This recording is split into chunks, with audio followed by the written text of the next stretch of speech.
Hello everyone, जय हिंद। Welcome to Jha sir academy for IAS. Guys, यहाँ पे आपको सिविल सर्विसेज की प्रिपरेशन कराई जाती है और हेल्प की जाती है कि आपको किस तरीके से प्रिपेयर करना है। यहाँ पे आपको आपकी प्रिपरेशन को एनहांस करने के लिए कुछ फ्री कंटेंट्स प्रोवाइड किए जाते हैं आपकी प्रिपरेशन के लिए। कहाँ पे आपको यूट्यूब प्लेलिस्ट में मिल जाएगा। आप यूट्यूब पे जब जाएंगे तो आपको वहाँ पे वेरियस प्लेलिस्ट अवेलेबल होंगी, जहाँ पे आपको जो डेली करंट अफेयर्स के लेक्चर्स अपलोड किए जाते हैं आपको उनकी प्रॉपर तरीके से प्लेलिस्ट अवेलेबल होगी। उसी के साथ साथ आपको मंथली प्लेलिस्ट भी मिलेगी करंट अफेयर्स की और ईयरली प्लेलिस्ट भी मिलेगी।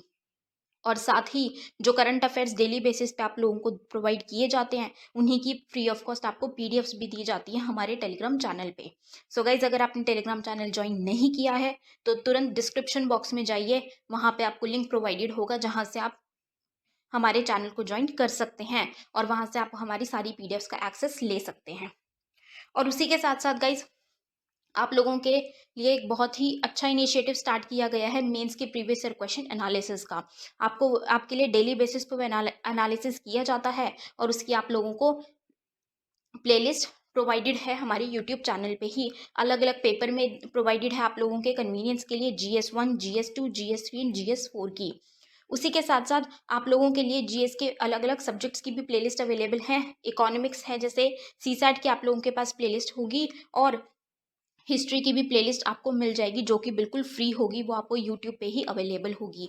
और इन्हीं प्लेलिस्ट में साथ ही साथ नए नए कंटेंट्स भी रेगुलर बेसिस पे ऐड ऑन किए जाएंगे, जिसके लिए आप लोगों को झा सर अकेडमी को रेगुलरली फॉलो करना है और अपनी प्रिपरेशन को एनहांस करना है, राइट। और उसी के साथ साथ गाइज, कुछ पेड कोर्सेज भी हैं जो आप लोगों के लिए लाए गए हैं Jha sir academy for IAS के द्वारा, जो जिन पेड कोर्सेज को झा सर खुद पर्सनली मेंटोर करते हैं, खुद उसको रिलेट करते हैं। जैसे कि जीएस का प्री प्लस मेंस बैच है गाइस, बिल्कुल जीरो से तैयारी करवाई जा रही है। झा सर खुद तैयारी करवाते हैं, पर्सनल गाइडेंस आपको दी जाती है, प्रॉपर तरीके से आपको अटेंशन प्रोवाइड की जाती है और बिल्कुल बेसिक से आपको तैयारी करवाई जा रही है आपकी प्रिपरेशन को एनहांस करने के लिए, राइट। तो आप इन कोर्सेज को भी जरूर ज्वाइन कीजिए। जैसे कि एक मेंस का भी आंसर राइटिंग का टेस्ट सीरीज बैच चल रहा है और प्रीलिम्स का भी टेस्ट सीरीज कोर्स चल रहा है गाइज, जो आपको हमारी ऐप पे टेस्ट सीरीज प्रोवाइड की जाएंगी। 10,000 क्वेश्चंस की आपको प्रैक्टिस कराई जाएगी। वो 10,000 क्वेश्चंस आपको कहाँ पे अवेलेबल होंगे? Jha sir academy for IAS की वेबसाइट पे भी अवेलेबल है और हमारा एक ऐप भी है Jha sir academy for IAS. आप अगर डालेंगे तो प्ले स्टोर से आपको वो ऐप मिल जाएगी, आप उसको डाउनलोड कर सकते हैं। वहाँ पे आपको प्रीलिम्स की टेस्ट सीरीज का एक्सेस भी मिल जाएगा और उसी के साथ साथ इतनी बेहतरीन ऐप है कि आपको वहाँ पे स्टडी टूल्स भी अवेलेबल हैं कि आपकी जो स्टडी है आप उसको ट्रैक कर सकते हैं कि आप कितना टाइम इफेक्टिवली स्टडी कर रहे हैं। तो इस ऐप को गाइज ज़रूर ज्वाइन कीजिएगा, डाउनलोड कीजिएगा और वेबसाइट भी अवेलेबल है। उस वेबसाइट पे भी आप जाके सब कुछ एक्सेस कर सकते हैं जो कि ऐप पे अवेलेबल है, right. So guys, Jha sir academy को रेगुलरली फॉलो करते रहिएगा।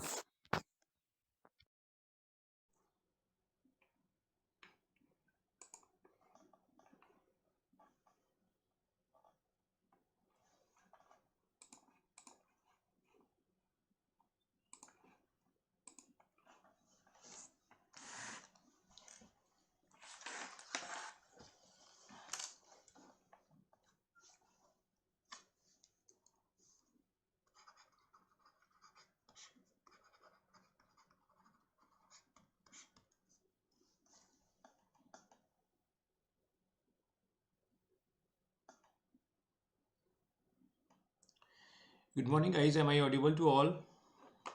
मेरी आवाज़ आपको आ रही है तो प्लीज़ कंफर्म कर दें। I hope you are all.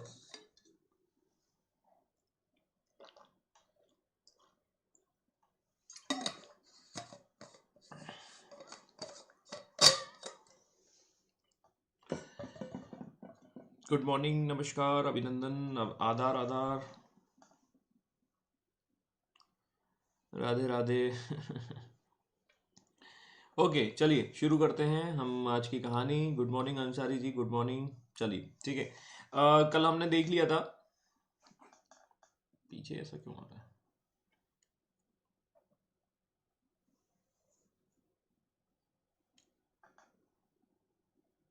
Okay चलिए, गुड मॉर्निंग, गुड मॉर्निंग, नमस्कार। चलिए, कल हमने ये देख लिया था दिल्ली सल्तनत के प्रशासन की हम बात कर रहे थे। दिल्ली सल्तनत के प्रशासन में हमने थोड़ा सा जानने की कोशिश की थी। It was based on the religion, है ना, रिलीजन पर आधारित है। तो रिलीजन हमारा देखेंगे, हम देखेंगे इस्लामिक रिलीजन, हमें यहाँ देखने को मिलेगा इस्लाम जो धर्म है उस पर आधारित व्यवस्था देखने को मिलेगी। गुड मॉर्निंग साहब, ठीक है, गुड मॉर्निंग। और इसमें हमने देखा था इस्लाम पर आधारित होगा, और इस्लाम में यदि हम देखेंगे तो सबसे जो हाईएस्ट पोस्ट पर बैठा हुआ व्यक्ति है वो है आपका खलीफा। एंड खलीफा जो है वो सबसे सुप्रीम लीडर होगा, और ये खलीफा जो है वो आपको देखने को मिलेगा टर्की में, ठीक है, या ऑटोमन एम्पायर आप कह सकते हैं। और उससे एक लेटर लिया जाता है that was taken by the sultan, ठीक है। And sultan is a kind of the titles, ठीक है, एक प्रकार की उपाधि होती है। एंड दिस सुल्तान जो होगा वो दिल्ली सल्तनत का हेड होगा। इसका मतलब ये नहीं है कि खलीफा जो है एडमिनिस्ट्रेशन में कुछ आपको हेल्प करेगा। तो खलीफा जो है वो एक सुप्रीम है, and we are getting the recognization letter, ठीक है, आरटीओ हमने देखा था, ठीक है, सिमिलरली, ठीक है। और यहाँ पर जो है गुड मॉर्निंग जॉन साहब, ठीक है, और सुल्तान जो है उससे लेटर लेने की कोशिश करता है, और ये अपने आप को बताते हैं, ये अपने आप को बताते हैं रिप्रेजेंटेटिव, रिप्रेजेंटेटिव कह लीजिए या नाइव कह लीजिए। तो I am the representative of the Khalifa and I am ruling in the area of the सल्तनत, ठीक है। तो हम ये है दिल्ली सल्तनत की बात कर रहे हैं, और ये हमने थोड़ा थोड़ा देख लिया था, समझ लिया था, और सिचुएशंस को हमने देखा था। पीछे गड़बड़ क्यों आ रहा है, एक मिनट। नमस्कार।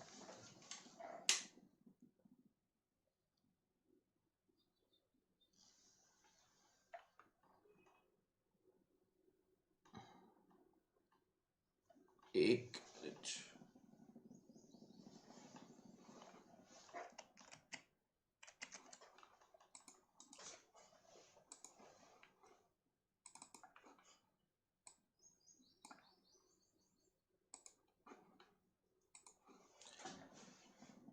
चलिए, तो हमने कल देख लिया था, कल हमने इसकी बात कर ली थी, थोड़ा थोड़ा देख लिया था। इसके बाद हमने देखा था कि सुल्तान की जो उपाधि होती हैं वो तुर्की सुल्तानों के द्वारा ली जाती हैं, तुर्क के सुल्तानों के द्वारा ये स्टार्टिंग किया जाता है। और सबसे पहले हम देखते हैं गजनवी जो है वो इस तरीके की उपाधि लेता है, और ये हमने देखा था कि वो फर्स्ट सुल्तान कंसीडर किया जाता है। तो देखिए, ये हमने देखा the head of the state is nothing but that means the sultan, and sultan is nothing but our Salman Khan, ठीक है, ये हमने देख लिया था। शुरुआत कुछ रूलर्स जो हैं वो क्या कर रहे हैं, ठीक है, सम ऑफ द रूलर्स, ठीक है, जैसे अलाउद्दीन खिलजी। अलाउद्दीन खिलजी क्या करता है, वो खुद को जो है वो खलीफा का नाइब नहीं मानता। अलाउद्दीन खिलजी, ये हमने देखा था, he was going to separate, ठीक है, देखिए, रिलीजन और पॉलिटिक्स को वो दूर दूर रखता है, ठीक है, उसको कोई लेना देना नहीं होता है, ठीक है। वो खलीफा को क्या करता है कि अपना रिप्रेजेंटेटिव नहीं मानता। इन्होंने कोई लेटर भी नहीं लिया था, ठीक है। इसके बाद हम देखते हैं अलाउद्दीन मुबारक खिलजी, ये क्या कहते हैं, ये तो हम ही खलीफा है ना। कभी कभी हमको लगता है कि अपुनिच भगवान है, ऐसा आपने सुना होगा, ठीक है। तो ये वैसा ही वाला है, नहीं ना, कभी कभी हमको लगता है कि हम ही आरटीओ हैं, ठीक है। तो ये मुबारक खिलजी जो है उनका कैरेक्टर ऐसा था कि वो कहते हैं कि हम ही खलीफा है ना, तो हम ही से आप लेटर लिया करो, हम किसी को लेटर नहीं देंगे, ठीक है, हम किसी से नहीं लेंगे। मोहम्मद बिन तुगलक की बात करें तो मोहम्मद बिन तुगलक जो है he was considering that means initially he was not consider any kind of the permissions, ठीक है, वो शुरुआत में कोई परमिशन नहीं लेते हैं, बट बाद में जाकर वो अपने शासन के एंड वाले टाइम में हम ले लेते हैं, ठीक है। तो ये कहते हैं, बोला ठीक है, हम भगवान से नहीं ले रहे हैं, ठीक है, हमारा जो खलीफा है उससे नहीं ले रहे हैं, लेकिन हम बाद में इसको ले लेंगे। तो इस तरीके की हम देखते हैं कि सिचुएशंस बन रही हैं, and this situations is related to the empire, ठीक है। कल मैंने आपको एक बेसिक डिफरेंस भी बता दिया था कि जो आपके सलमान खान में क्या डिफरेंस है और शाहरुख खान में क्या डिफरेंस है। And Salman Khan is nothing but that is the Delhi सल्तनत, and Shahrukh Khan is nothing but that is our Mughal dynasties, ठीक है। एंड मुगल डायनेस्टीज के रूलर सोवर्निटी और या कह सकते हैं संप्रभुता पर किस तरीके से आधारित होते हैं, जबकि ये जो है वो आपको सोवर्निटी पर देखने को नहीं मिलते हैं, ठीक है। तो वही चीज है, कहानी आप समझ सकते हैं, ठीक है, और इस तरीके से हमने देख लिया था। देखिए, अब यहां पर हम देखेंगे कि रूलर्स का कोई फिक्स नियम नहीं था, दैट मीन्स, ठीक है, जो सत्ता में सक्सेसर आएंगे, सक्सेसर का मतलब है जो उत्तराधिकारी आएंगे या जो कोई भी व्यक्ति आ रहे हैं उनके बारे में कोई फिक्स जानकारी देखने को नहीं मिलती है, दैट मीन्स इसका कोई फिक्स रूल नहीं है। जैसे यदि हम बात करें कोई फिक्स रूल नहीं है का मतलब क्या हो गया, यहां पर हम सीधी सीधी बात करते हैं कि जो जो व्यक्ति पावरफुल होगा, जो व्यक्ति ज्यादा ज्यादा पावरफुल होगा, वो क्या करेगा, सत्ता को हासिल कर लेगा। जैसे जिसको सपोर्ट होगा 40 तुर्कानी चहलगानी का, वो सत्ता में आ जाएगा। जिसको तुर्कानी चहलगानी पसंद नहीं करेगा उसको हटा देगा, रजिया हम उसको एग्जाम्पल ले लेते हैं, ठीक है। जिस व्यक्ति के पास सपोर्ट होगा वो आपका पावर में आ जाएगा। जिस बात व्यक्ति के पास पैसा होगा, अलाउद्दीन खिलजी हमने देखा था, ठीक है। तो यहां पर कोई एक फिक्स रूल देखने को नहीं मिलता है। There is no principle of the heredity rules was applicable in the time of the Delhi सल्तनत, ठीक है।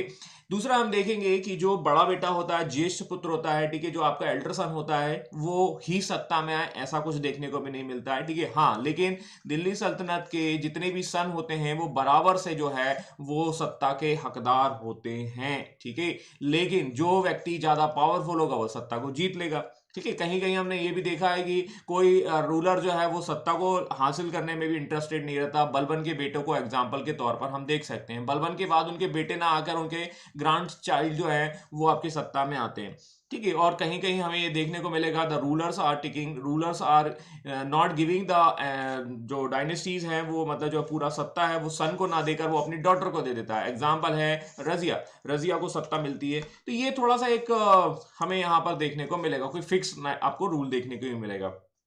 आगे बढ़ते हैं, द एडमिनिस्ट्रेटिव स्ट्रक्चर, ठीक है, that is based on the Persians and the Arabic, है ना। ये अब देखो यहां पर हम देख रहे हैं तुर्किश आ रहे हैं, और तुर्किश जो है उनके साथ साथ आपको जो है थोड़ा मिक्स कल्चर देखने को मिलेगा। तो ये जो है वो अपने साथ एक मिक्स कल्चर का लेकर आते हैं, एंड द अरब जो सिस्टम है और फारसी सिस्टम है उसको मिक्स करेंगे और एडमिनिस्ट्रेशन में यूज करेंगे, ठीक है। तो ये इस तरीके से हम समझ सकते हैं, क्योंकि भाई यहां पर ये देखने को मिलेगा कि जो लोग आ रहे हैं वो आपके उस सेक्शन से आ रहे हैं जहां पर आपको बहुत सारी जो कह सकते हैं कल्चर मिक्स देखने को मिलेंगे। तो दैट इज नॉट कल्चर, ठीक है, दैट इज एडमिनिस्ट्रेशन, और एडमिनिस्ट्रेटिव पॉइंट ऑफ व्यू से वो वही चीज। अब वो इंडिया में आएंगे तो इंडिया में तो कोई कोई सिस्टम था नहीं ना, ठीक है। तो वो जहां से आ रहे हैं वहीं का सिस्टम वो अडॉप्ट करेंगे और वो उस कॉम्बिनेशंस को लेकर चलेंगे। तो वो Persians and the Arabic methods को मिक्स करके अपने एडमिनिस्ट्रेशन में यूज करते हैं, ठीक है। इनको उनके अधिकारियों के तौर पर भी हम समझ सकते हैं, जिनको ऑफिसर्स अभी हम देखेंगे तो उनके तौर पर भी हम समझ सकते हैं।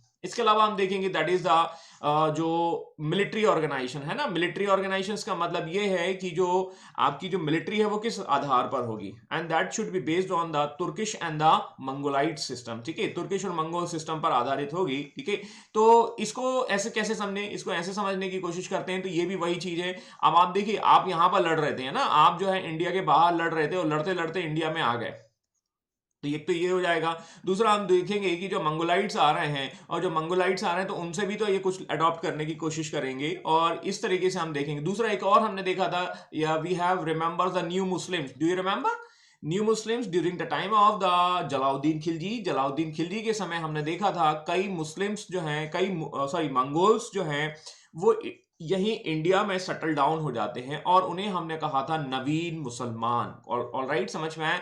तो ये देखिए ये क्या है, उनका कंसेप्ट है। मंगोलाइट्स जो है वो आपके मुस्लिम धर्म को अडॉप्ट कर लेते हैं, और जब मुस्लिम धर्म को अडॉप्ट कर लेते हैं तो वो इस सेक्शंस में सेटल डाउन हो जाते हैं। तो वहां से भी हम देख सकते हैं, ठीक है। तो ये कल्चर जो है देखिए एडमिनिस्ट्रेशन में भी दिख रहा है, मिलिट्री में भी दिख रहा है, और आपको कल्चर में भी देखने को मिलेगा। गॉट इट माय पॉइंट्स, ठीक है। सिंपल सी बात है, ज्यादा कुछ इसमें है नहीं, ठीक है।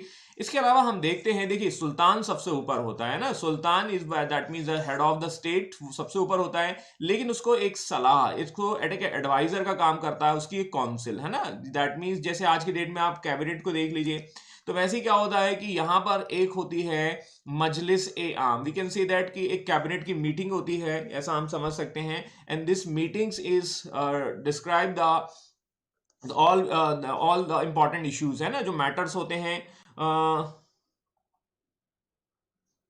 हु मैरिड विथ नेटिव्स, मैं आपका क्वेश्चंस समझ नहीं पाया राकेश जी, थोड़ा सा क्लियर करेंगे।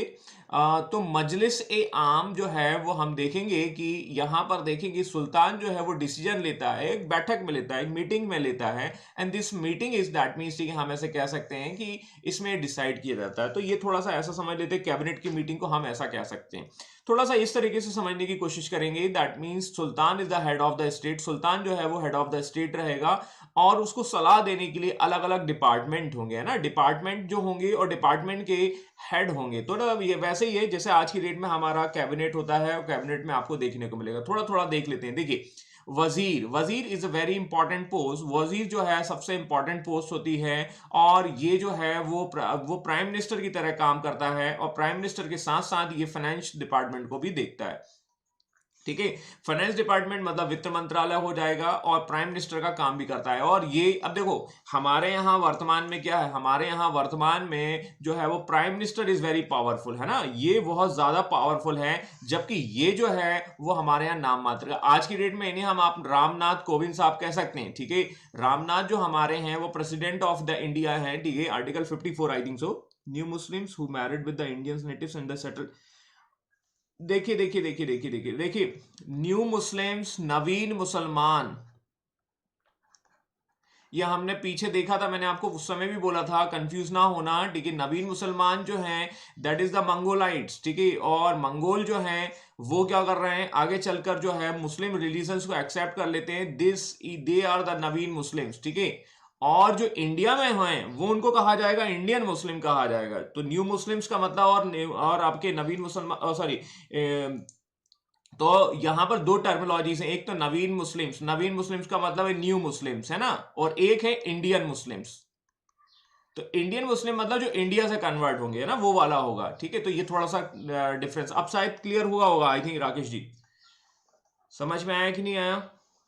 अभी हम और सोसाइटी में जब जाएंगे तब ये और आपको क्लियर देखने को मिलेंगे, ठीक है। तो जब हम सोसाइटी अभी डिस्कस करेंगे ना तब और ये पॉइंट क्लियर हो जाएगा, है ना, किस तरीके से आपकी कैटेगराइजेशन होता है, किस तरह से आपके देखने को मिलेंगे, है ना। तो ये पॉइंट और क्लियर हो जाएगा अभी, ठीक है। इसके बाद हम देखेंगे दीवान ए रिसालत, है ना। दीवान ए रिसालत इज नथिंग दैट मींस, ठीक है, फॉरेन अफेयर्स, ठीक है, मिनिस्ट्री ऑफ जो विदेश मंत्रालय आप ऐसे कह सकते हैं, ठीक है, वो आपका देखने को मिलेगा।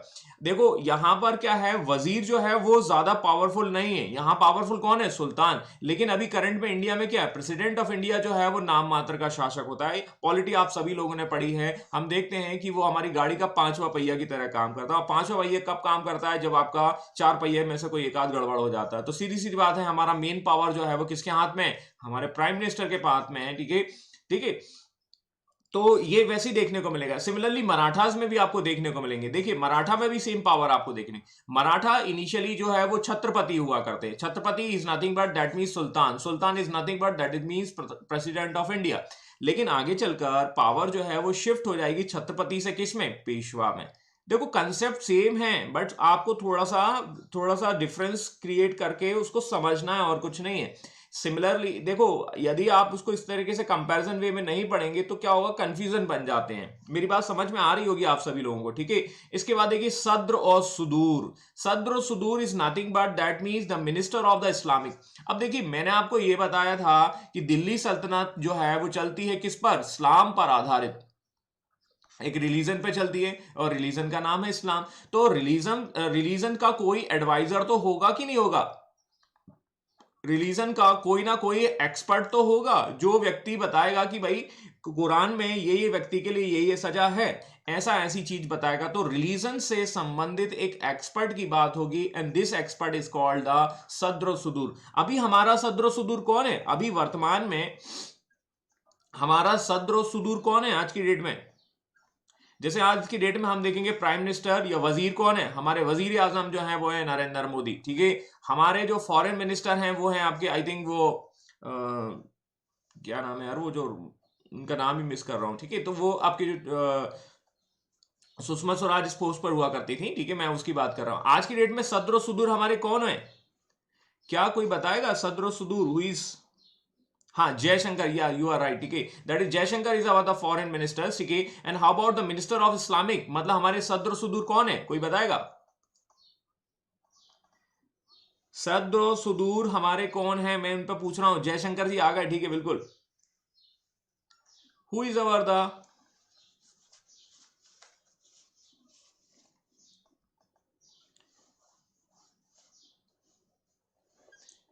आज की डेट में हमारे सद्र सुदूर कौन है? देखो मैं थोड़ा सा एक्चुअली आपको उस तरीके से पूछने की कोशिश कर रहा हूं, क्योंकि क्या है कि ये सिचुएशन थोड़ी सी वैसी बन जाएगी।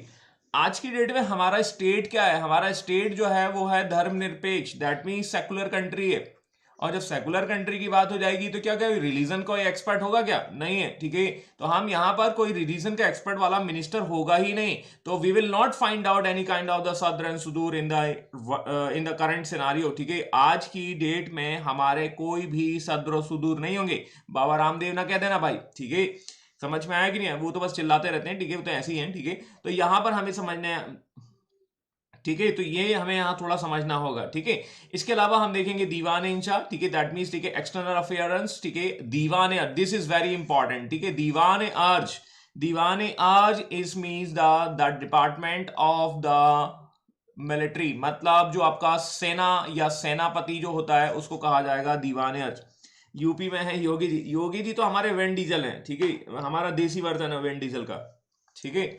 और यहां पर हम देखेंगे काजी उल कुजात, तो Qazi ul Quzat is nothing but that is law. देखो अब ये काजी उल कुजात को हम ऐसे कह सकते हैं कि जो हमारे लॉ से संबंधित है। लॉ मतलब जुडिशरी है ना, जुडिशरी मतलब क्या होगा, अब देखिए ये क्या होगा कि हम जो है हम जो है जो कुछ भी निर्णय देंगे वो किसके आधार पर देंगे, वो हम देंगे किस कुरान के आधार पर। हम कुरान और हदीस को पढ़ने के बाद ही आपको जस्टिस करेंगे, आपको न्याय देंगे। तो ये चीज जो है वो हमें देखने को मिलेगा ministry of law, and this is nothing but that is very good, ठीक है, दैट इज रविशंकर, ठीक है। लेकिन रविशंकर जो है वो मतलब लॉ मतलब कानून मंत्री हो जाएंगे, लेकिन वो किसी धर्म विशेष से नहीं है, ध्यान देना। यहां पर धर्म विशेष का व्यक्ति आएगा और इसीलिए काजी उल कुजात की हम चर्चा करते हैं। ऑल राइट, समझ में आया कि नहीं आया? तो ये थोड़े थोड़े आपको समझ में आ चुके होंगे। इसमें आप देख सकते हैं दैट मीन्स ये कुछ नाम मैंने यहां रखे हुए हैं, थोड़ा सा ज्यादा भी हैं, ठीक है, तो आपको थोड़ा सा देखना होगा, ठीक है। अब इसमें कुछ कुछ खास खास को आप याद रख लीजिएगा, बहुत सारे हैं, लेकिन आप जितना हो सकते हैं उतना आप याद रखें। देखिए अब देखो ये क्या है, डिपार्टमेंट है ना, वजीर, वजीर मतलब क्या हो जाएगा, वित्त मंत्री। मुमालिक, मुमालिक इस महालेखाकार, अकाउंट जनरल। और ये आप जो हम कैग की तरह समझ सकते हैं, ठीक है, ये दोनों ये वो ही है, देखिए मुशरिफ मुमालिक एंड मुस्तफी मुमालिक, ठीक है। एक महालेखा परीक्षक होगा, अकाउंट जनरल होगा, एक ऑडिटर जनरल होगा, उन दोनों को मिला दिया जाएगा तो हमारा कैग बन जाएगा। I hope this point is very clear. हमारे यहाँ जो कैग है, आई थिंक कैग हमारे अभी कौन है, कैग मुर्मू साहब है शायद, आई थिंक, यस, ठीक है। तो मुर्मू साहब जो है that was the holding positions, ठीक है, और वो आपको देखने को मिलेंगे। And this is the military department. अर्ज मुमालिक है ना, दीवाने अर्ज, ठीक है, आप ऐसा कह सकते हैं। सदर सुदूर that is the person who is holding the religious matter, है ना, पब्लिक जो रिलीजन से संबंधित मैटर है उसको करने वाले हैं सदर सुदूर, ठीक है। तो ये थोड़ा मोटे तौर पर हम एक समझ लेंगे, ठीक है, कौन कौन है, ठीक है। देखो भाई ये जैसे मुर्मू आए ना, मुर्मू जैसे आए, अब देखो ये याद कैसे करोगे ना, ये थोड़े बहुत क्या होते हैं, ये कठिन होते हैं और थोड़ा सा दिक्कत कर जाते हैं, तो आप उसको मेमोराइज करने का तरीका यही है। मुर्मू साहब जब भी आए तो आप थोड़ा सा यहां पर आप उनको कनेक्ट करके देख सकते हैं। हमें यहाँ पर सारे याद नहीं रखने, लेकिन थोड़ा बहुत यदि आइडिया रहेगा तो आपको बहुत अच्छा रहेगा, ठीक है। उसको थोड़ा आगे जाकर उसमें भी आप देखेंगे। Qazi ul Quzat is nothing but that is Ravishankar sahib, ठीक है। रविशंकर साहब जो है हमारे लॉ से संबंधित हो जाएंगे, न्याय विभाग से संबंधित हो जाएंगे। वरीद, वरीद हमने देखा था, Barid is nothing but that is CCTV. Barid वो है, वो व्यक्ति जो क्या करता है, वो निगरानी रखता है और जानकारी रखता है कि कोई व्यक्ति कुछ गड़बड़ तो नहीं कर रहा है, ठीक है। And this was the person who is involving in the intelligence department. Intelligence department पर वो क्या होगा, वो व्यक्ति होगा। इसके अलावा बाकी और कुछ खास है नहीं, ये याद रख लीजिएगा। This is Amir Hajib. हाजिब का मतलब क्या है, दैट मीन्स शिष्टाचार, ठीक है। जैसे क्या होता है कि आप आते हैं, देखिए ये सब आपको आपको किसी ने बताया क्या, आपको किसी ने सिखाया क्या, भाई सबको आना है, मॉर्निंग में आना है, सबको गुड मॉर्निंग को बोलना है, सभी कलीग्स को गुड मॉर्निंग बोलना है, सभी स्टूडेंट्स को गुड मॉर्निंग बोलना है। ये एक शिष्टाचार होता है, ये हमारी सोसाइटी से आता है और ये हम आपस में जो है वो सीखते हैं, ठीक है, हम सोसाइटी से सीखते हैं। तो ऐसा ही क्या होता है कि दरबार में भी कुछ नियम होते हैं। दरबार में कोई व्यक्ति आएगा तो क्या करेगा, वो सजदा करेगा, पैवोस करेगा। तो ये ऐसा हम कह सकते हैं। तो Amir Hajib is the person who is giving the some kind of the that means manners, ठीक है, जो आपके। अब देखिए ऐसा नहीं है कि दरबार में आते ही सीधे आप क्वेश्चन पूछ लो कि राजा साहब, सुल्तान साहब जो है, हमारी बकरी चोरी हो गई, हमारी भैंस चोरी हो गई है, ठीक है, बकरी और भैंस जो है वो दोनों भाग गई हैं, ठीक है, इस तरीके से बात हो रही है। तो ये ऐसा नहीं होगा, है ना। आपको पहले सुल्तान को क्या करना होगा, सजदा करना होगा, ठीक है, पैबोस करना होगा, उसके लिए कुछ गिफ्ट विफ्ट लेके आए हो, ठीक है, लौकी वोकी लेके आए हो, ठीक है, फ्रूट्स लेके आए हो, तो भाई पहले उसको फ्रूट्स दो, उसके बाद अपनी बात करोगे, है ना। थोड़ा ऐसा नहीं है कि बिल्कुल एकदम आप सीधे बोल दो कि साहब हमारी जो है बकरी भाग गई है भैंस के साथ, ठीक है, ऐसा नहीं चलेगा, है ना। तो वो ये कहानी नहीं। तो दैट मीन्स एक प्रॉपर वे में चलेगा, ठीक है, ये सब चीजें होती हैं, ठीक है। कोई हंसी मजाक नहीं होगा, ठीक है, कोई इमोजी नहीं भेजेगा, ठीक है, इस तरीके से ऐसी जो है वो एक सिस्टमैटिक वे में चलता है। बलबन के टाइम पे हमने देखा था कि कोई भी व्यक्ति जो है दरबार में नहीं हंसेगा, है ना, कोई भी इमोजी नहीं भेजेगा, लेकिन आप लोग भेजते रहना, ठीक है। ये थोड़ा सा आपको देखने को मिलेगा। That is Amir Akhur. Amir Akhur is nothing but that is the person who is related to the cavalries. ठीक है, याद करिए मैंने आपको एक बताई थी कहानी रजिया, और Razia having some kind of the affairs with the Altunia, है ना, याद है, याकूत, सॉरी, याकूत के साथ इनका रिलेशन होता है, और याकूत जो है उनको ये पद दिया जाता है। याकूत जो हैं वो आपको देखने को मिलेंगे, वो रजिया के ज़्यादा पसंदीदा हैं और इसलिए उन्हें ये पोस्ट दी जाती है। और आमिर आखोर एक इंपॉर्टेंट पोस्ट होती है, and this post is also hold by the बलवन एज वेल। ठीक है, बलवन साहब भी जो हैं वो इस पर रहा करते हैं। तो ये कुछ कुछ खास हमने देख लिए हैं, थोड़ा मोटे तौर पर हम समझ सकते हैं। ये कुछ डिपार्टमेंट हैं, देखो डिपार्टमेंट इसलिए खास हो जाते हैं क्योंकि इनकी डिपार्टमेंट्स की जो उनकी फाउंडेशन अलग अलग व्यक्ति के द्वारा रखी जाती है। जैसे आप देखेंगे, सबसे पहले हम यहां देखते हैं Diwan i Bandagan. Diwan i Bandagan is related to the slavery department, and we have found the maximum slave in the time of, किसके टाइम पे मिले थे भाई, हमें सबसे ज्यादा स्लेव कहां मिले थे? सबसे ज्यादा स्लेव जो है वो हमें कहां मिले थे, किसके टाइम पे मिले थे? अलाउद्दीन खिलजी था, जलाउद्दीन खिलजी था, ठीक है, फिरोज शाह तुगलक था, मोहम्मद बिन तुगलक था, कौन था? Where we will find out the maximum slaves in the time of which sultan, कौन से सुल्तान के समय पर हमें बहुत सारे जो है वो स्लेव देखने को मिलते हैं? आजकल आप लोग आंसर नहीं देखते।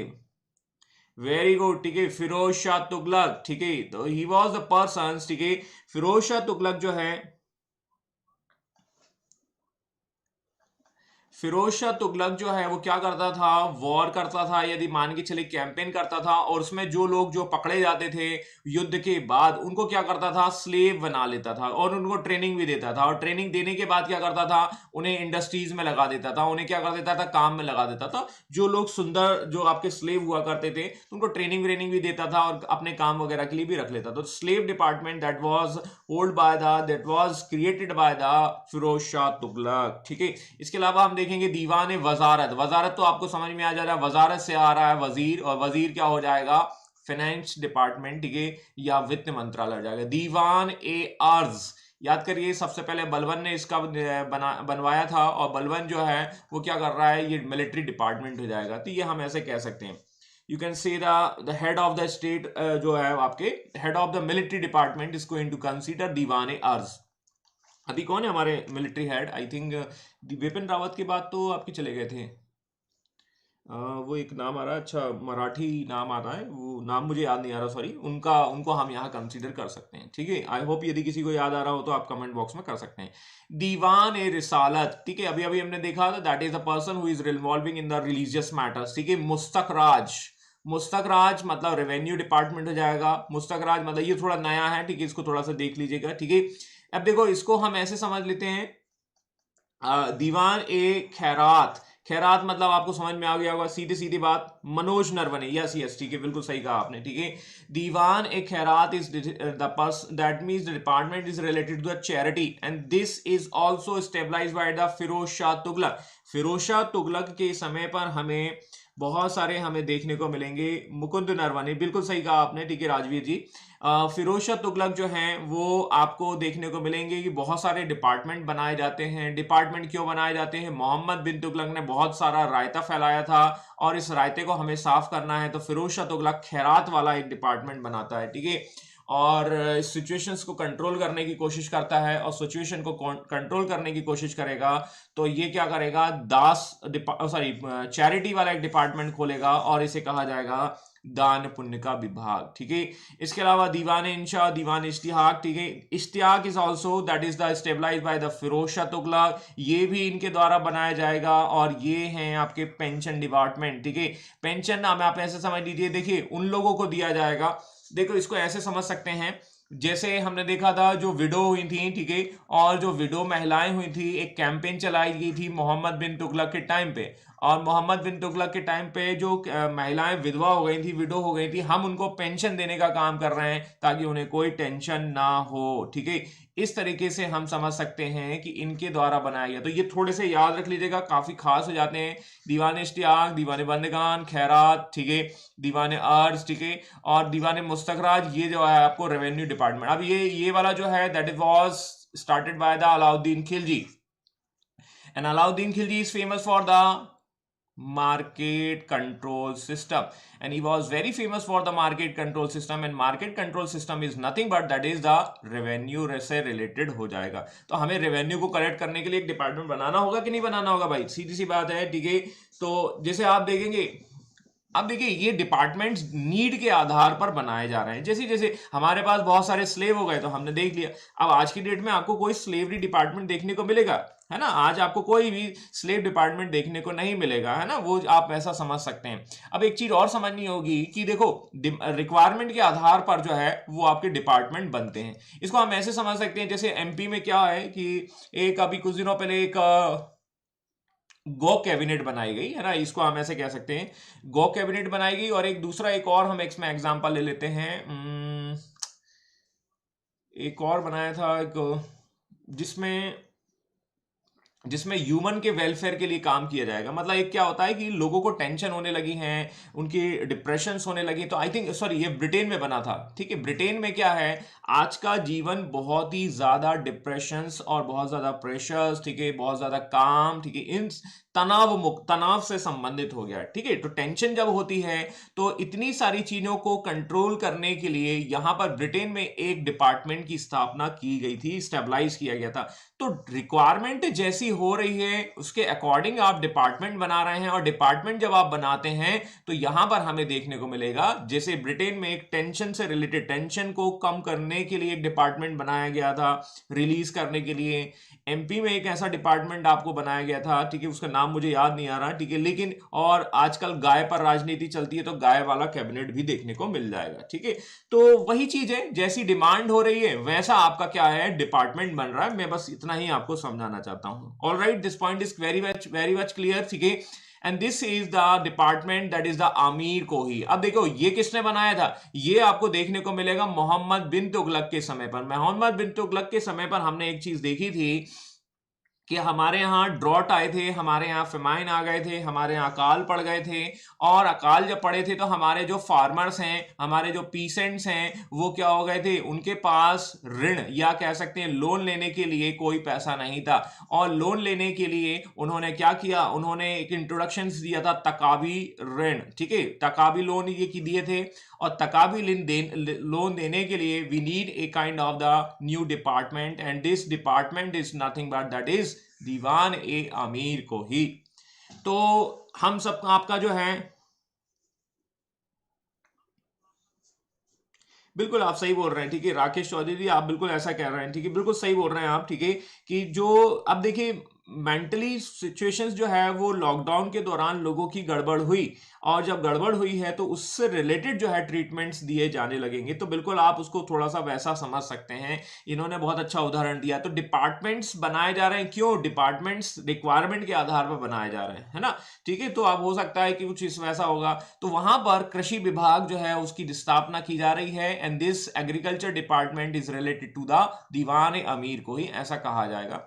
दीवान रियासत, ठीक है, व्यापार और वाणिज्य लोक निर्माण विभाग. ये दीवान अमीरात, ये इसको आप ऐसे कह सकते हैं, ये भी आपको मिलेगा फिरोज शाह तुगलक के समय. फिरोज शाह तुगलक को घर बनाने का बहुत शौकीन होता है. ठीक है, और वो बहुत सारे नगर बनाता है, बहुत सारे सिटीज को कंस्ट्रक्ट कराता है, और सिटीज को बनाएगा तो पीडब्ल्यूडी डिपार्टमेंट तो आपको बनाना ही चाहिए. ठीक है, बनाना ही पड़ेगा. ठीक है, तो ये इसको देखने को मिल जाता है. इसके अलावा देखिए हम जो है बात करने वाले हैं आप टैक्सेस की. ठीक है, एडमिनिस्ट्रेशन में हमें यहाँ पर, सॉरी, रेवेन्यू के अंतर्गत हमें टैक्स देखने को मिलेंगे, और टैक्स जो है वो हम थोड़ा सा यहाँ देख लेते हैं एक साथ ही, है ना? देखिए जैसे जजिया है, जजिया तो आप लोगों को पता ही होगा. Jizya that is the collected from the non Muslims. ठीक है, जो मुस्लिम्स नहीं है उनको उनसे टैक्स वसूला जाएगा. And this is a kind of the religious tax. थोड़ा सा आप धर्म पर आधारित टैक्स देखने को मिलते हैं. दैट वाज सबसे पहले मोहम्मद बिन कासिम ने क्या किया था, इसको इम्पोज किया था. फिरोज शाह तुगलक क्या करता है, ब्राह्मणों पर भी लगा देता है, वो उस पर कोई रियायत नहीं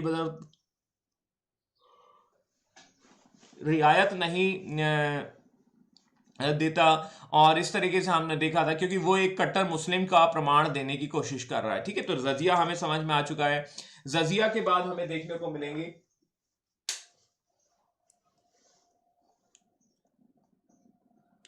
जजिया के बाद हमें देखने को मिलेंगे उश्र, है ना, ये थोड़ा सा देख लीजिए।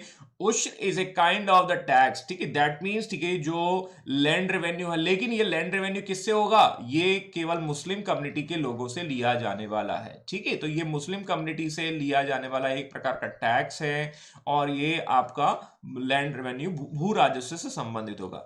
खराज, ठीक है, खराश नहीं है, ठीक है, खराज जो है वो गैर मुस्लिम से लिया जाने वाला भूमि कर है। देखो क्या होता है कि इसको हम दोनों को ऐसे समझ लेते हैं, ठीक है, ये लैंड रेवेन्यू है, लेकिन एक मुस्लिम्स और एक है नॉन मुस्लिम से लिया जाने वाला टैक्स। एंड दिस उश्र जो है वो उसकी दर क्या होगी, ये केवल मुस्लिम से लिया जा रहा है, तो इसकी जो दर होगी, जो इसका जो रेट ऑफ इंटरेस्ट होगा, जो कुछ भी होगा वो कम होगा as compare to the this one, ठीक है।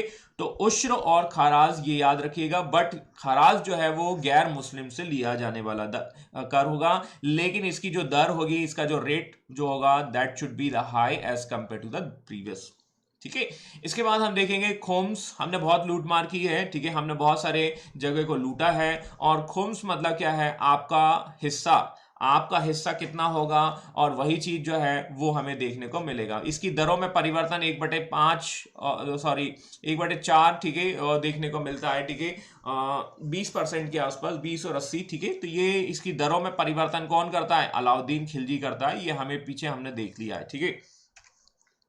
इसके बाद देखेंगे जजिया, हम देख चुके हैं। Zakat, zakat is a kind of the religious tax, we can say that, ठीक है, जिसको हम ऐसे समझ सकते हैं, हालांकि ये क्या होता है, ये रिलीजियस टैक्स होता है, लेकिन ये रिलीजन के साथ साथ ह्यूमन के वेलफेयर से ही संबंधित है। जैसे मान के चलिए क्या होता है कि जैसे आप मस्जिद में जाते हैं तो वहां भी आपको ज़कात देखने को मिल जाता है, ठीक है, और वो ज़कात जो है वो रिलीजन से आधारित नहीं है, आप भी दे सकते हैं, आप किसी भी धर्म के हों, लेकिन ये जो होता है ह्यूमन के वेलफेयर के लिए होता है। जैसे जो गरीब लोग होते हैं उनको भोजन उपलब्ध कराना, शिक्षा उपलब्ध कराना, या उनको थोड़ा सा मदद करना, this is a tax, this should be consider in the zakat, ठीक है। मेरी बात समझ में आ रही है, ये 2.5% के आसपास लिया जाता था उस जमाने में, ठीक है, मोटे तौर पर, ठीक है, आज भी लिया जाता है, ठीक है, लेकिन ये लोगों के कल्याण के लिए है ना, ये स्वैच्छिक है, आपको देना है तो दीजिए, अदरवाइज नहीं, ठीक है। तो ये इस तरीके से हम समझ सकते हैं, ठीक है जी, बिल्कुल, ठीक है, ये हमने देख लिया। अब देखो प्रांत के प्रशासन को देख लेते हैं। हमने ऑलरेडी इक्ता को देख लिया भाई, ठीक है, इक्ता को हमने देखा था, and iqta system that was introduced by the Iltutmish. Iltutmish जो है वो ऑलरेडी हम पढ़ चुके हैं उसके बारे में डिटेल में, लेकिन फिर भी यहाँ पर हम थोड़ा सा देख लेते हैं। तो जितना भी दिल्ली सल्तनत हुआ करता था उसको इक्ता में डिवाइड किया गया था, सेम जैसा कि आज की डेट में हम देखेंगे हमारे स्टेट हैं, कोई मध्य प्रदेश से है, कोई आपका यूपी से है, कोई गुजरात से है, कोई अलग अलग राज्य से है, तो वहां पर अलग अलग इक्ता से है, ठीक है, हम ऐसा कह सकते हैं। और ये इक्ता जो है उसका हेड हुआ करता था वली या मुक्ता, ठीक है। The head of the iqta is called the iqtadar, जैसे तहसीलदार होता है वैसे ही आप समझ लीजिए, और उस जमाने में इसे कहा जाता था मुक्ता या वली, ठीक है।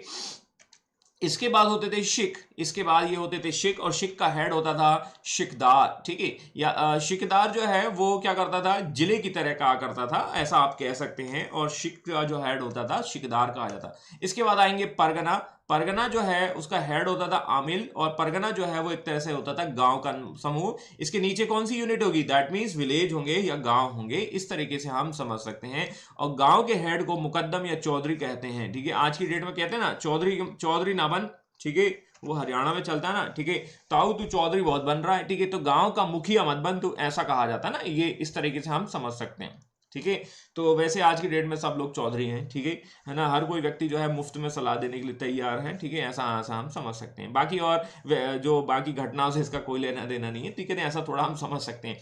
तो एकता शिख में, शिख जो है परगना में, और परगना जो है वो विलेज में आपको डिवाइड होते हुए देखने को मिलेंगे। वली और मुक्ता जो है वो क्या होता था, देखो अब शुरुआत में ये जो पोस्ट हुआ करती थी, शुरुआत में ये पोस्ट जो थी वो आपकी वंश के आधार पर नहीं थी, है ना, वंश के आधार पर बिल्कुल नहीं थी, लेकिन फिरोज शाह तुगलक ने क्या किया, फिरोज शाह तुगलक ने इसे वंश के आधार पर कर दिया। पप्पा, पप्पा के बाद उसका बेटा, बेटा के बाद उसका बेटा, ठीक है, बेटा नहीं है तो क्या होगा, बेटा के बाद नहीं है तो दामाद हो जाएगा, दामाद नहीं है तो गुलाम, क्योंकि गुलाम का भी प्रचलन देखने को मिलता है।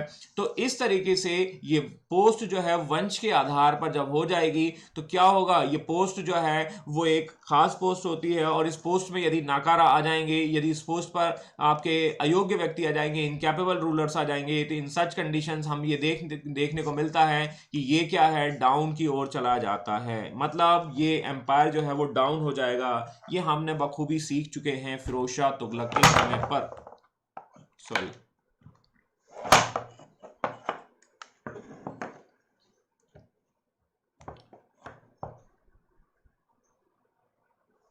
ठीक है। तो ये कहानी हमें ऑलरेडी समझ में आ चुकी है किस तरीके से हमने देखा है, और ये मैंने आपको बताया भी था। इक्ता इक्ता जो है वो अरबी भाषा का शब्द है, ठीक है। ये मैंने आपको इल्तुतमिश के टाइम पे बता चुका हूँ। अरबी भाषा का शब्द है जिसका मतलब होता है भूमि का खंड, ठीक है। जो इक्तादार है उनको एक भूमि का ब्लॉक दे दिया जाता है, एक लैंड दे दिया जाता है। दिल्ली सल्तनत में हमें देखने को मिलेंगे कई इक्ता हुआ करती थी, कई प्रांत हुआ करते थे। जैसे भारत जो है 28 राज्यों से मिलकर बना है, वैसा ही कुछ इक्ता से मिलकर बना होता था दिल्ली सल्तनत, ठीक है। इनका हेड होता था मुक्ति या wali, that means the head is called the muqti या बली, ठीक है। ये सिचुएशन हम देखते हैं। अब इनकी विशेषताओं की यदि हम बात करें तो इनका काम क्या होगा, लैंड रेवेन्यू का कलेक्शंस करना, लैंड रेवेन्यू को कलेक्शंस करना, ये इनका काम होता था। किसका, इक्ता का होता था।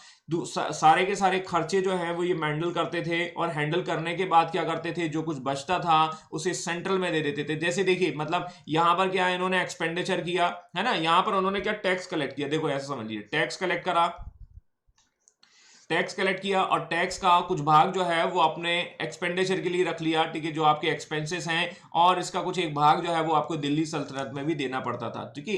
तो ये इस तरीके से इनकी व्यवस्था हुआ करती थी। केजरीवाल सर, ठीक है, हाँ बिल्कुल सही कह रहे हैं, ठीक है। और दूसरा हम देखेंगे, इनके पद जो है वो स्थायी नहीं हुआ करते थे, post were not the permanent, ठीक है। इनको ट्रांसफर करता किया जाता रहता था, ठीक है। यदि ये व्यक्ति क्या होगा, यदि इसको फिक्स कर दिया, मान के चलिए इल्तुतमिश ने बहुत ही अच्छा काम किया था, यदि इसे फिक्स कर दिया जाता तो इसके बाद देखो मनी आ ही रहा है, ठीक है, मनी मतलब टैक्स के फॉर्म में आ ही रहा है, ठीक है। ये क्या करेगा, एक आर्मी रखता है, और आर्मी रखेगा, आगे चलकर ये क्या होगा, पावरफुल हो जाएगा। आगे चलकर बोलेगा भैया कि हमें तुम्हारे अंडर में काम ही नहीं करना है, हम क्या करेंगे, हम विद्रोह कर देंगे। ऐसी व्यवस्था आपको देखने को मिलेगी किसके टाइम पर, इल्तुतमिश के टाइम पर। लेकिन बाद में जाकर ये क्या होंगे, सिचुएशंस चेंज हो जाएंगी फिरोज शाह तुगलक के समय पर। ये ऐसा हमें देखने को मिलेगा। इसके अलावा this post heredity rights were not obtained, ठीक है। मतलब हम कह सकते हैं कि यहां पर जो है वंश के अधिकार नहीं होते थे कि एक व्यक्ति मर गया उसके बाद उसके बेटे को मिल जाएगा, लेकिन ये बाद में देखने को मिलेगा फिरोज शाह तुगलक के समय पर। हाँ, बलबन जो है वो क्या करता है कि एक ख्वाजा नाम का एक व्यक्ति जो है वो अपॉइंट करता है। ख्वाजा इज ए पर्सन, ठीक है। वो क्या कंट्रोल रखता था इक्तादार पर। देखो क्या होता था, इक्तादार पर नजर रखी जाती थी। नजर रखने जाने का मतलब है दैट मीन्स, ठीक है, उस पर ऑब्जर्वेशंस किया जाता था कि वो व्यक्ति जो है वो बराबर टैक्स जमा कर रहा है या नहीं कर रहा है। यदि मान के चलिए टैक्स नहीं कर रहा है तो ऐसा भी होता था कि इनको एक पनिशमेंट दी जाती थी। पनिशमेंट जो है वो कठोर हो सकती थी, ऐसा हम कह सकते हैं। दो पनिशमेंट का भी प्रोविजन है भाई। देखो जैसे आज की डेट में आप देखेंगे इनके आज की डेट में देखेंगे करप्शन एक्ट है ना। जैसे आज की डेट में आप देखो कि जो अधिकारी हैं, जो आपके जो सिविल सर्वेंट्स हैं, वो इन चीजों में काफी लिप्त पाए जाते हैं। तो इन सच कंडीशंस में उनके साथ क्या हो रहा है, उनके साथ ये जो है वसूली करने का काम भी किया जाएगा। ऐसी व्यवस्था आपको देखने को मिलेगी। तो आज की डेट में कई एक्ट्स आपको देखने को मिल जाएंगे जो ये बताते हैं कि कोई व्यक्ति क्या है गड़बड़ कर रहा है तो उससे उसकी वसूली की जाएगी। तो ये वो वाला हिसाब किताब देखने को मिला। तो इनको कंट्रोल करने के लिए एक ख्वाजा नाम का एक व्यक्ति जो है वो अपॉइंट कर दिया जाएगा, and this Khwaja is controlling the Muqti और वली। समझ में आया कि नहीं आया, ठीक है। ये जैसे यदि आपने राकेश चौधरी केजरीवाल सर का उदाहरण दिया है तो वैसे ही हम समझ सकते हैं। तो केजरीवाल को कंट्रोल करने के लिए एलजी को हमने बैठा रखा है, ऐसा हम समझ सकते हैं। जब से 2000 की रोट आई है, हाँ जय हो मोदी जी की, ठीक है। दैट मीन्स ठीक है भाई, आपने करप्शन को कंट्रोल करने की बात की थी, लेकिन करप्शन के तौर पर आप देखेंगे कि भाई 2000 का नोट जो है वो आज की डेट में गायब हो गया। इतना करप्शन आपको देखने को मिल जाएगा, ठीक है। तो हाँ, ये बिल भी आ गया, तो ये थोड़ा वैसा समझ लीजिए, और कुछ खास नहीं है, ठीक है, बस हमें यहाँ समझना है। अब हम आ जाते हैं सोसाइटी की ओर। देखिए, हमने एडमिनिस्ट्रेशन समझ लिया है, अब हम सोसाइटी की बात कर लेते हैं, और सोसाइटी, ये समाज में क्या होता है वो थोड़ा सा देख लेते हैं। देखो, सोसाइटी में दो वर्ग हुआ करते थे, दो क्लासेस हुआ करती थी, दो कम्युनिटी हुआ करती थी, ऐसा हम कह सकते हैं। And the first one is the Muslims, ठीक है, और दूसरे होते थे हिंदू हुआ करते थे। ये जो हैं वो क्या होते थे, रूलर क्लास के अंतर्गत आते थे। रूलर जो है वो मुस्लिम समाज से आते थे, और ये माइनॉरिटीज में हुआ करते थे, ठीक है। जबकि हिंदू जो हैं वो क्या होती थी, दैट मीन्स आम जनता हुआ करती थी, मैंगो पीपल, है ना, कॉमन पीपल्स, है ना। और ये कह सकते हैं ये होते थे मेजॉरिटी में, ठीक है, ये ज्यादा नंबर में हुआ करते थे। तो ये थोड़ा सा आपको देखने को मिलेगा, तो देख लेते हैं भाई, समझ लेते हैं। समाज के दोनों वर्गों की जीवन शैली और रहन सहन में पर्याप्त अंतर है। There was a substantial differences in the lifestyle and the living of the two classes of the society as one of the class was going to rule. पहला वर्ग जो है वो शासन करने वाला है, जबकि दूसरा क्या है, उस पर शासन किया जा रहा है। समझ में आया कि नहीं आया, ठीक है। अब देखो, इनमें भी बहुत ज्यादा कैटेगरीज देखने को मिलती थी। कैटेगरीज किसमें, जैसे मुस्लिम कम्युनिटीज में भी आपको कैटेगरी देखने को मिलेंगी, और हिंदू कम्युनिटीज में भी आपको देखने को मिलेंगी। हिंदू कम्युनिटीज को तो आप वैसे ही समझ सकते हैं। देखिए, हिंदू कम्युनिटीज में कुछ ज्यादा चेंजेस देखने को नहीं मिलेगा। हिंदू कम्युनिटीज की जो जड़ें हैं वो कहां से जुड़ी हुई हैं, वैदिक एज। और वैदिक एज में यदि आपको लेटर वैदिक एज पता है, तो लेटर वैदिक एज में क्या हुआ करता था, याद करिए, ब्राह्मण, क्षत्रिय, वैश्य, शूद्र, है ना, ये चार हुआ करते थे। और आगे चलकर क्या हो गए, ये और कई जो है कास्ट में कन्वर्ट हो जाएंगे। तो हम ऐसा कह सकते हैं हिंदू समाज में एक बहुत ज्यादा डिस्क्रिमिनेशंस देखने को मिल जाएंगे। किस समय, दिल्ली सल्तनत के समय पर। Got it my points. अब हमें थोड़ा केवल इन्हीं को समझना है, वो हम थोड़ा सा देख लेते हैं। इसमें भी दो वर्ग होंगे, देखते हैं, आगे बढ़ते हैं, ठीक है। तो यहां पर आपको दो देखने को मिलेंगे मुस्लिम कम्युनिटीज में, एक होंगे आपके विदेशी मुसलमान और एक होंगे इंडियन मुस्लिम। अब आपको मेरी बात क्लियर आ जाएगी, जो अभी आप थोड़ा सा कंफ्लिक्ट हो रहा था, थोड़ा सा गड़बड़ समझ में जो आ रहा था, वो और क्लियर हो जाएगा वो पॉइंट, ठीक है।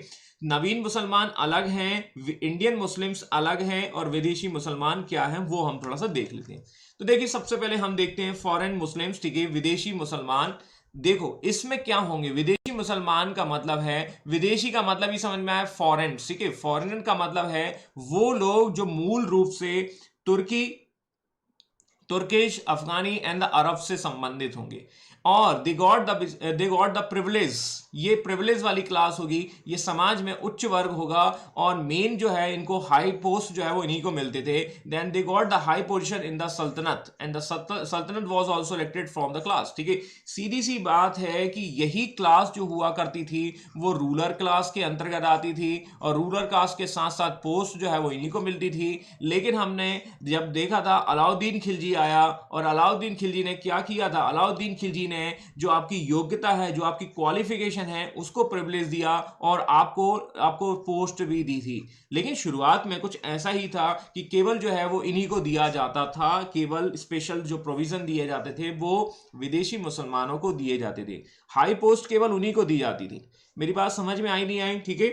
लेकिन इसके बाद जो है अलाउद्दीन खिलजी ने ये ट्रेंड जो है वो चेंज किया, और योग्यता के आधार पर लोगों को रिक्रूट करना शुरू किया, और योग्यता किसी में भी हो सकती है और किसी भी वर्ग में हो सकती है, ऐसा कुछ देखने को नहीं मिलेगा। इसके अलावा इंडियन मुस्लिम होते हैं। इंडियन मुस्लिम्स के अंतर्गत वो लोग आते हैं जिन्होंने कहीं ना कहीं जो है, जिनका ओरिजिन क्या है वो आपको देखने को मिलेगा, वो इंडिया से ही संबंधित है, ठीक है। और हम देखते हैं कि वो कभी ना कभी हिंदू हुआ करते थे, लेकिन ड्यू टू सम सरकमस्टेंसेस, ठीक है, they are going to accept the Islam religion, ठीक है। और उन्होंने इस्लाम एक्सेप्ट क्यों किया था, इस्लाम क्यों क्या एक्सेप्ट किया था, because of the jizya. Do you remember, jizya जो टैक्स है वो जो है वो आपको गैर मुस्लिम होने पर दिया जाता था, और एक टैक्स को बचने के लिए लोग क्या करते थे, रिलीजन को कन्वर्ट भी कर लेते थे। लेकिन कहीं कहीं हमें एक चीज और देखने को मिलती है, some of the rulers are very orthodox, और वो लोगों को कन्वर्ट भी करवा रहे हैं। फिरोज शाह तुगलक के संदर्भ में ऐसा देखा जा सकता है। तो Firoz Shah Tughlaq was the rulers who is doing this kind of the things, ठीक है, and he is going to force the peoples to accept the Islam religion. आगे देखते हैं, आगे क्या समझते हैं। आगे हम देखते हैं कि उन्होंने शासन में प्रारंभ में कोई पद नहीं लिया, परंतु खिलजी, देखिए मैंने अभी आपको बताया था इनिशियली इन्हें कोई पोस्ट लिया क्या नहीं भैया, इनको दिया ही नहीं जाता था। ठीक है, इंडियन मुस्लिम्स को जो है वो कोई पद नहीं दिए जाते थे। वो सोसाइटी में मुस्लिम्स वर्ग में तो था, लेकिन मुस्लिम वर्ग में भी क्या है, वो दूसरे तीसरे चौथे पांचवें नंबर के बाद आता है। ठीक है, तो इस तरीके से हम कह सकते हैं। ठीक है, और इसी के अंतर्गत अधिकांश मुस्लिम जो है वो निम्न जाति के अंतर्गत होंगे। तो अब भाई देखो, जैसे हिंदू कम्युनिटीज में होता है ना, ब्राह्मण है, क्षत्रिय है, वैश्य है, शूद्र है, ऐसा ही कुछ आपको जो है मुस्लिम कम्युनिटी में भी देखने को मिल रहा है। और मुस्लिम कम्युनिटीज में ये लोग जो है वो शूद्र वर्ग के अंतर्गत आते थे, ऐसा हम कह सकते हैं। ठीक है, बिल्कुल सही। ठीक है, आप राकेश जी बिल्कुल सही कह रहे हैं। ठीक है, just like the lower communities in the our societies. ठीक है, तो ये इस तरीके से कहा जाता है। ठीक है, लेकिन संविधान सभी को बराबर दर्जा देता है। ठीक है, तो हम इस तरीके से वहां पर उस चीज को समझ सकते हैं। मेरी बात क्लियर हो रही है, समझ में आ रहा है कि नहीं आ रहा है? ठीक है,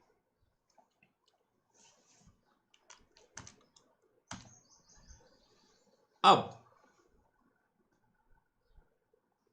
हम ये देख लेते हैं कि मुस्लिम कम्युनिटीज जो है उसे भी कई वर्गों में बांटा गया है। जैसे हम देखेंगे, सबसे पहले आता है सुल्तान। ठीक है,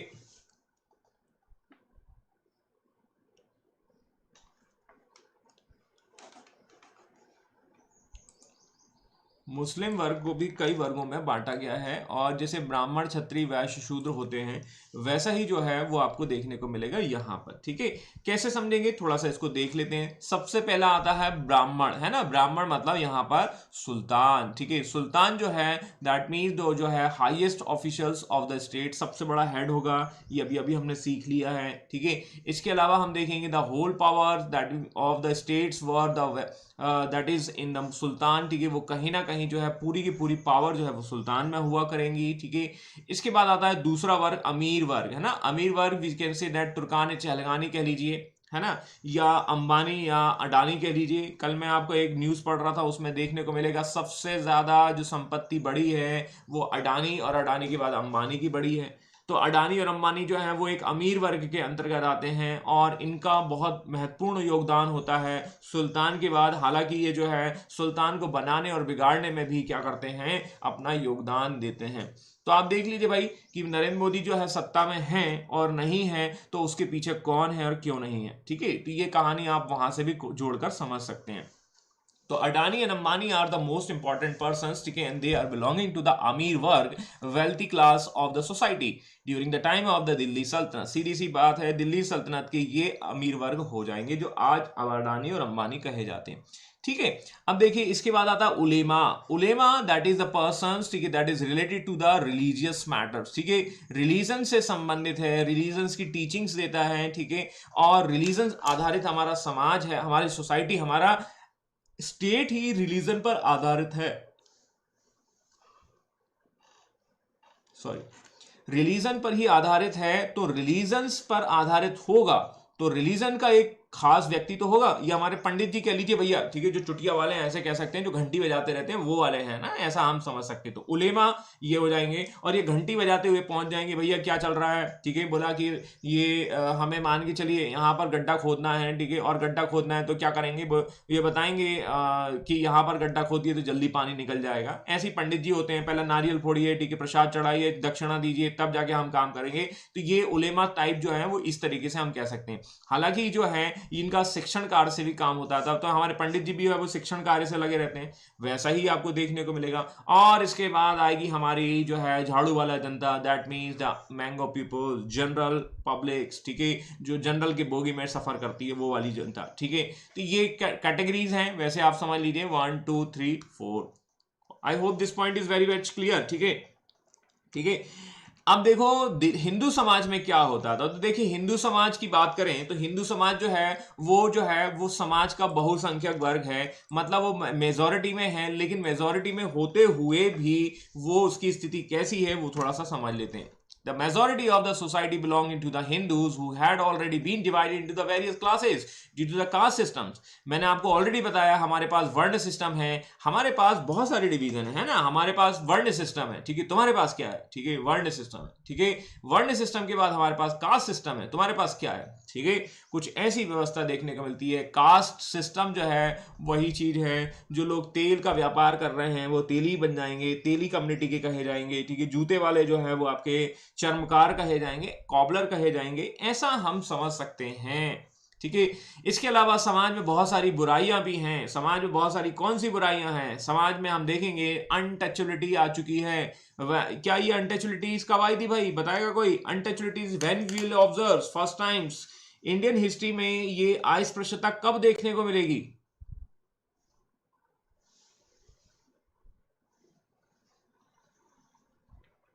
When you will find this untouchability first time in India, जैसे सती प्रैक्टिस वो आपको मिडावल एज में मिलती है, वैसे ही अनटचबिलिटीज आपको मिलेगी गुप्त एज में। और गुप्त एज में हमने देखा था, फाहियान ये बोलता है कि कोई भी घर में घुसेगा तो क्या करेगा, कोई भी नगर में आएगा तो वो क्या करेगा, ड्रम का उपयोग करेगा और ड्रम को जो है वो बजाएगा, तब जाकर लोग जो है वो हट जाएंगे। और इस आधार पर हम समझ सकते हैं, कह सकते हैं कि जो अनटचबिलिटीज जो है वो गुप्त एज में आती है, ठीक है। Initially it was not present our society, ठीक है, पहले सब लोग बराबर हुआ करते थे, लेकिन अनटचबिलिटी इतना ज्यादा इंपैक्ट करेगी सोसाइटी को कि उसको हटाने के लिए हम अपने संविधान में आर्टिकल नंबर 17 जोड़ेंगे। तो ये है आपका सोसाइटी। अब आप देखेंगे दूसरा, हम देखेंगे कि this society that means the Hindu tax, the tax on this class was the high as their social status was not satisfactory, ठीक है, और उनकी सामाजिक स्थिति संतोषजनक नहीं थी, इनको टैक्स देना पड़ता था।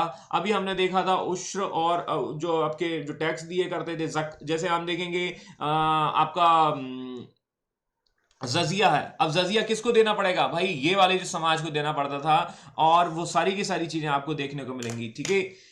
प्रीति जी, लेटर वैदिक में नहीं, ये आपका गुप्त एज में देखने को मिलेगा अनटचबिलिटीज, है ना, ठीक है। लेटर वैदिक एज में भी नहीं था, लेकिन ये तो क्या है, बाद में आया, ठीक है। इसके अलावा हम देखेंगे द कंडीशन ऑफ वुमेन्स, महिलाओं की स्थिति के बिना समाज अधूरा है, ठीक है। तो महिलाओं को हम बात करते थे। देखो अब ये कि लेटर वैदिक एज में क्या था, लेटर वैदिक एज की वो स्माइल पता है आपको? मैंने आपको क्या बताया था, the women condition was very down, और जब डाउन होगी तो वो डाउन कंटिन्यूस जो है वो आपको यहां देखने को मिलेगी। और यहां पर हमने राजपूत काल के दौरान भी देखा था, the condition of women is very down, ठीक है। राजपूत काल के दौरान भी महिलाओं की स्थिति में कोई खास फर्क देखने को नहीं मिला था, ठीक है, कोई इंप्रूवमेंट नहीं होगा। ये तो बाद में आपको थोड़ा बहुत देखने को मिलता है। अभी भी हालत जो है महिलाओं की गड़बड़ है, ठीक है, क्योंकि शहर की महिलाओं की स्थिति थोड़ा बहुत ठीक है, लेकिन गांव में तो जाएंगे तो आप तो देखिए अभी भी वहीं पर मारा पीटी और ये सब घटनाएं देखने को मिलती है। The condition of women is very much, that means ठीक है, down, ठीक है, और the condition of women among the Hindu welfare earlier than that, although Hindu women had respect in the family, यद्यपि हिंदू स्त्रियों का परिवार में सम्मान था। जैसे मदर है उसका सम्मान आपको देखने को मिलेगा। और राजपूत काल में हमने देखा था दुर्गा माँ आ जाती हैं, ठीक है, दुर्गा माँ का मतलब है दैट मीन जो काली दुर्गा ये सब कंसेप्ट देखने को मिलते हैं, तो वहां से मदर का रिस्पेक्ट और बढ़ जाता है, वो आप कनेक्ट करके समझ सकते हैं। समझ में आया? वे शिक्षा प्राप्त कर सकती हैं, they could be get education, ठीक है, participate in the religious work, वो धर्म कार्य में भाग ले सकती हैं। ये थी महिलाओं की कंडीशंस, ठीक है। उस समय बहुत सारी प्रथाएं प्रचलित थी, जैसे मल्टी दैट मीन्स ठीक है मल्टीपल मैरिजेस, ठीक है, पुनर्विवाह का अधिकार नहीं था, विडो रीमैरिज नहीं था। मुसलमान शासक वर्ग के कारण यहां पर हम देखेंगे कि बाल विवाह, पर्दा प्रथा इन प्रचलन में आया, सती प्रथा का प्रचलन था किंतु अनिवार्य नहीं था। मतलब आप देख सकते हैं कि all these things are going on, ये सारी की सारी महिलाओं की कंडीशन जो है वो आपको देखने को मिल रही है। मेरी बात समझ में आई नहीं आई?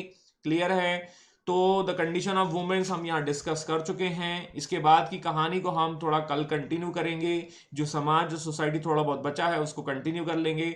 यदि कोई समस्या हो तो बताइएगा। आज मैं थोड़ा सा जल्दी छोड़ रहा हूँ, थोड़ा सा मुझे काम जल्दबाजी में है, ठीक है। तो इसके बाद की कहानी को हम कल कंटिन्यू करेंगे। आपका दिन शुभ हो, आप सुरक्षित रहें ऐसा मैं उम्मीद करता हूँ, और मज़े से रहें। Bye bye, take care, good bye.